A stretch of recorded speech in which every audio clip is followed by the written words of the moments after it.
Welcome back to my channel. তোমরা সবাই কেমন আছো? আশা করবো অনেকটাই ভালো আছো। আর এখন প্রায় বাজে এখন 7টা, সরি 7টা নয়, 9টা বাজতে যায়। তো আমি সকাল থেকে একটু কাজকর্ম ছিল আর একটু আজকে বেলাইতে উঠেছি। বেলাইতে বলতে অনেক সকালে উঠেছি, কিন্তু কাজ সেরেছি অনেক বেলায়। কারণ হচ্ছে গিয়ে কাল হচ্ছে কি আমার বাবুকে নিয়ে একটুখানি, তোমরা সবাই যেন আগের দিন ব্লগে বলেছি যে ডাক্তার দেখাতে নিয়ে গেছিলাম। তো ওখান থেকে আসতে সন্ধ্যা হয়ে গেছে, আর একটু জার্নিং করে গেছিলাম, তো শরীরটা একটু খারাপ মতো ছিল। সেই কারণেই কালকেরে এসে আমার একটা মুরগি আছে সেই মুরগির আমি খোঁজ নিইনি, কারণ অনেক কষ্ট করে এসেছি আর অতটা মাথায় ছিল না যে মুরগিটা কোথায় গেছে, কি করছে একবার দেখি।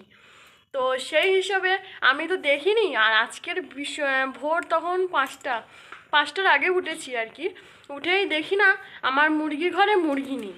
তো আমার মাথায় হাত, বিশ্বাস করো, তো আমার তো মাথায় হাত। তো আমি মুরগিটা এক্ষুনি মা আমাকে বকা দেবে, সে একদম টেনশানে পড়ে গেছিলাম আর কি। এবার সেই লাইট মেরে, তখন অন্ধকার মতো ছিল, লাইট মেরে ঘরের পিছন আনাজ কানাজ সব জায়গার লাইট মেরে মেরে দেখছি, সে মুরগি আর পাচ্ছি না। যাই, আমার তো এবার বুকের ভেতর ধরপড় করছে, ভয়ও লাগছে। এক্ষুনি মা শুনলে আমাকে কি বলবে। তো এই হিসেবে এবারে আমি হঠাৎ একটু সকাল হয়েছে, আমি আমাদের ওই পাশের গেটটা খুলতে গেছিলাম, ওই পাশের গেটটা খুলতে গেছি, গিয়ে দেখি না বাঁশের ওপরে বসে আছি। তখন একটু জীবনটা ধরে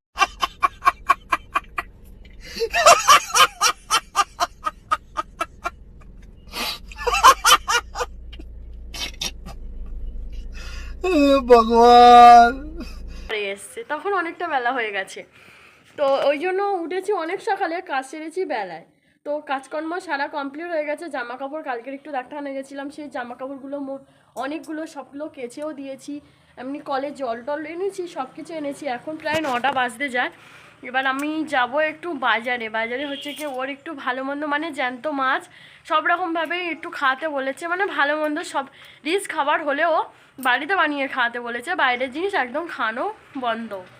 তো ওই জন্য আর কি একটু বাজারে যাব, দেখছি ভালো মাছ পাই কি না। তো একটু ওখানে যাবো। আবার বাবু এসে আমাদের বড়োবাবুকে স্কুল পাঠাতে হবে। এরকমই এবার সারাদিনটাই এবার কাজকর্মর দিন যাবে। তো এখন যাব বাজারে, ওকেও নিয়ে যাব। আর বড়োবাবু হচ্ছে গেছে কি পড়তে, মানে টিউশনি গেছে, ওই এলে ওকে খাইয়ে আবার স্কুলে পাঠাবো। ওই বাজারেই যাবো বলেছি। প্যান্টটা গুড়িয়ে নিয়েছে, আমি বকেছি, বগলে আবার প্যান্টটা নিচে করছে। তো আগের দিনের চেয়ে এখন অনেকটাই ভালো আছে। ওকে নিয়ে এবার যাবো ডাক্তারখানাতে, এখন 7 দিন পরে। না যাবো না তো, কারণ হচ্ছে কি কালকের ইঞ্জেকশন দিয়েছে, সেই কারণে ও ডাক্তারখানায় আর যাবে না। তো চলো গাইস, বাজার থেকে ঘুরে আসি। চান করে এবার বেরিয়েছি এক জায়গায়। আবার সারা দিনটা ছুটতে ছুটতে মাথা খারাপ। এখন যাব একটু মামাদের বাড়িতে, আর ওদের স্কুলের ফর্ম তুলতে হবে। আধার কার্ডের জেরক্স না করে আনলে নয়। তো এবার আধার কার্ডের জেরক্স করে আনবো, আর মামিদের বাড়ি থেকে কাস্তে আনতে যাব। কারণ হচ্ছে কাস্তে এনেই আমার বিকেলবেলা একটু ধান কাটতে যেতে হবে। সেই কারণে আমাদের কাস্তেটা কাঁপাতে দিয়ে এসছি, এখনও ধান নেই।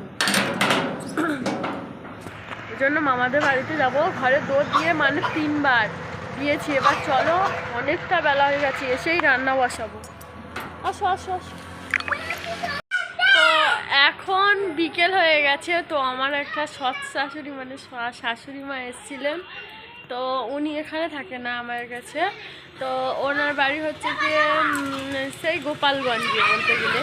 আমি একবার বিয়ের এই 8-9 বছর হয়ে গেছে একবারই গিয়েছিলাম, তারপর আর যাওয়া হয়নি। উনি এসে তখন 1টা বাজতে যায়, সেই সময় এসছে।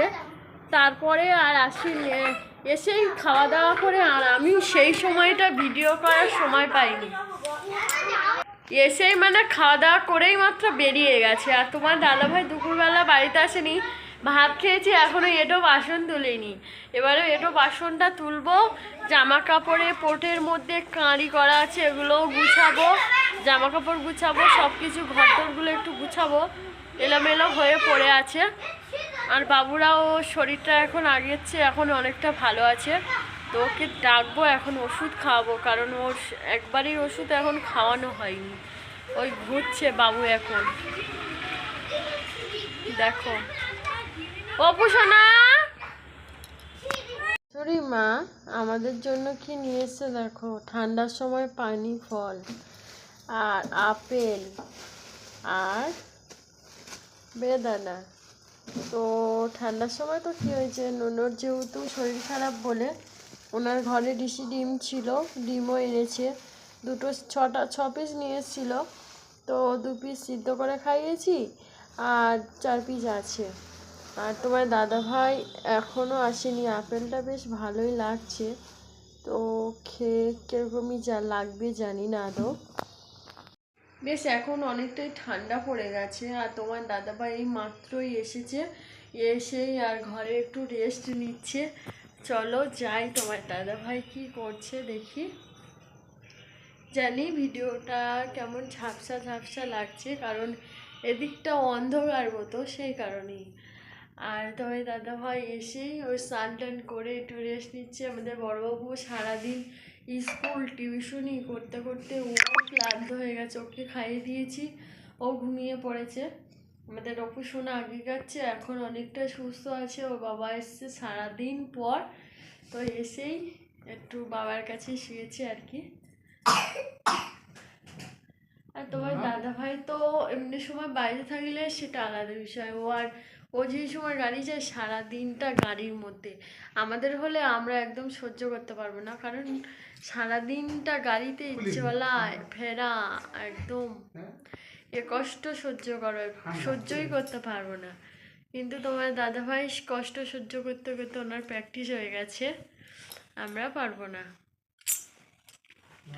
তো এখন তোমার দাদাভাইকে বলছিলাম, কারণ সকালে মানে অনেকটাই বেলায় রান্না করেছি, সেই কারণেই। আর তোমার দাদাভাইকে বললাম আমি এপলা আর রান্না করব না, যা ভাত আছে যা তরকারি রয়েছে ওই খাওয়া হয়ে যাবে আর কি, রান্নার ঝামেলা নেই রাতে।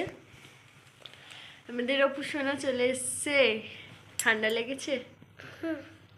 আজকে সারা দিনটাও বায়না করেছে, কোনো কাজ করতে দেয়নি। এখন ওর বাবা এসছে, পুরো শান্ত ছেলে, মানে কোনো ঝামেলা নেই, এমন করে ঘুরছে জানে, বাবাকে দেখাচ্ছে আমি কিছুই করি না নাকি অপু। খুব দুষ্টু হয়েছে তুমি। তো চলো গাইস, আজ অনেকটা রাত হয়নি, এখন 7:30 নাগাদ বাজে। তো এখন খাওয়া দাওয়া করবো না, খানিক পরেই খাওয়া দাওয়া করবো, তারপরেই একটু মোবাইলে মানে লাইভে যাব, ফেসবুকে ইউটিউবে লাইভে যাব, তারপর শুভ। তো চলো বন্ধুরা, সবাই ভালো থেকো, কাল আবার ব্লগে দেখা হবে। সবাইকে শুভরাত্রি বলো একবার। শুভরাত্রি। শুভরাত্রি। হ্যাঁ, গুড নাইট। Good night. হ্যাঁ, ওটাই গুড নাইটটা ভালো বলতে পারে আর কি। তো চলো সবাই ভালো থেকো, টাটা।